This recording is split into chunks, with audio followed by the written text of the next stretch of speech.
வணக்கம் நண்பர்களே.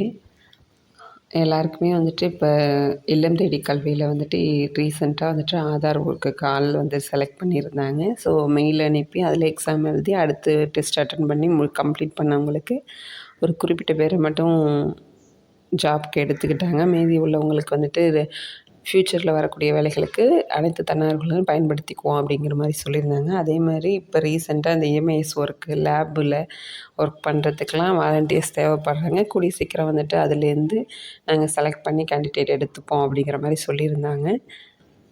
எல்லா வாலண்டியர்ஸுமே அதுக்காக தான் வெயிட் பண்ணிகிட்ருக்கோம். ஆல்ரெடி நம்ம சேனல்லையும் இது சம்மந்தமான வீடியோஸ் நிறைய போஸ்ட் பண்ணியிருக்கேன். இது வந்துட்டு பர்மனெண்ட் ஜாப்பாக இருக்கும் அப்படிங்கிற மாதிரி சொல்கிறாங்க. அது எந்த அளவுக்கு உண்மை அப்படிங்கிறது தெரியாது. ஆனால் கன்ஃபார்ம் ஜாப் உண்டு.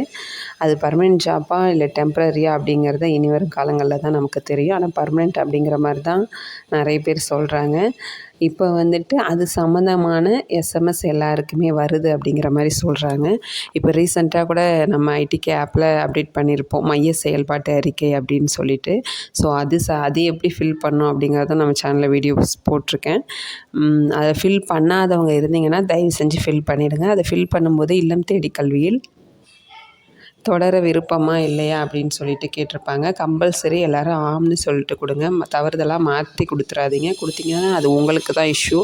திரும்ப அப்புறம் நம்ம போயிட்டு அதை மாற்றிக்கிட்டு இருக்கிறதுக்கு ரொம்ப ரிஸ்க் எடுக்கணும். நம்மளோட மையம் செயல்படாமலே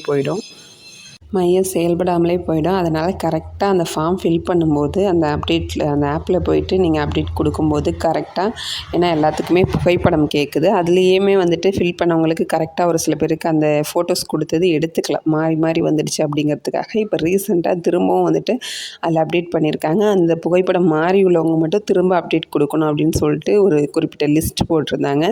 அதில் உங்களோட நேம் இருந்ததுன்னா பார்த்து திரும்ப போயிட்டு நீங்கள் இது பண்ணுங்கள். அப்படி இல்லை அப்படின்னா ஆல்ரெடி அந்த அப்படிங்கிறது டார்க் ப்ளூவாக இருந்துச்சுன்னா நீங்கள் திரும்ப அப்ளை பண்ணி தான் ஆகணும். இல்லை ஒரு மாதிரி பிளர்ராக லைட்டாக இருந்ததுன்னா ஆல்ரெடி உங்களோட ஃபார்ம் வந்து ஏற்றுக்கொள்ளப்பட்டது அப்படின்னு சொல்லிட்டு அர்த்தம். அது என்னென்ட்டு பார்த்துக்கோங்க. அந்த ஆப்பில் போயிட்டு ஆல்ரெடி எல்லாருமே சப்மிட் பண்ணியிருப்போம். அப்படி கொடுக்காதவங்க இருந்தீங்கன்னா தயவு செஞ்சு அப்ளை பண்ணிவிடுங்க. அதில் இல்லம் தேடி கல்வி மையத்தில் தொடர விருப்பமான ஆம்னு சொல்லிட்டு கொடுங்க. தவறுதலாக நீங்கள் கொடுத்துட்டிங்கன்னா அங்கே நம்ம கரெக்ஷன் பண்ணுறவங்கள்ட்டையும் சொன்னோம்னாலும் கோஆர்டினேட்டர்கிட்ட இதை கூட சரியாக பண்ண மாட்டிங்களாமா அப்படின்னு சொல்லிட்டு சத்தம் போடுறதா தான் சொல்கிறாங்க. அதான் உண்மையும் கூட. அது வந்துட்டு ஈஸியான ஒரு இது. அது நமக்கு பார்த்தாவே புரியும் அதில் என்ன தவறு பண்ணுறதுக்கு இருக்குன்ட்டு தெரியல. அதனால் அதை கொஞ்சம் டெக்னிக்கலாக ஏதாவது சம்திங் ஃபோன் ப்ராப்ளம் இல்லை வேறு எதுலையாவது கவனம் செலுத்திட்டு அதை பண்ணோன்னா நம்மளோட மையமே செயல்படாமல் போயிடும். அதனால் அதை கரெக்டாக ஃபில் பண்ணும்போது அந்த மைய செயல்பாட்டு அறிக்கையை கரெக்டாக ஆம்னு சொல்லுங்கள். இது மட்டும் கிடையாது, அது சம்மந்தமாக எந்த ஒரு இது நம்ம ஃபில் பண்ணுற மாதிரி இருந்தாலும் நீங்கள் இல்லம் தேடி கல்வி மையத்தில் தொடர விருப்பமாம்னு கேட்டால் ஆம்னு மட்டுமே கொடுங்க. இது சும்மா தானே அப்படின்னு சொல்லிட்டு நீங்கள் பாட்டுக்கு ஏதாவது ஒன்று கொடுத்துறாதீங்க. அப்படிங்கும்போது அது நம்மளை தான் அஃபெக்ட் பண்ணும். ஸோ எப்போ கேட்டாலும் ஆம்னு சொல்லிட்டு கொடுங்க. ஸோ அந்த இதுலாம் முடிஞ்சதுக்கப்புறம் இப்போ ஓரளவு அது சம்மந்தமான ஒர்க் எல்லாமே முடிஞ்சிடுச்சு போல்.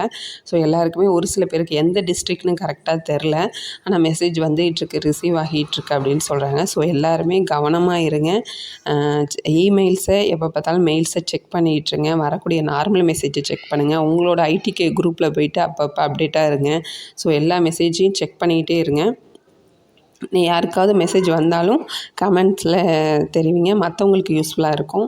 ஸோ மெசேஜ் குரூப்பில் எல்லாத்துலேயுமே அப்டேட்டாக இருங்க, செக் பண்ணிகிட்டே இருங்க. All the best. எல்லாருமே மெயில் வந்து எக்ஸாம் அட்டன் பண்ணுற மாதிரினா நல்லபடியாக எழுதுங்க. ஸோ கவனமாக இருங்க. நன்றி.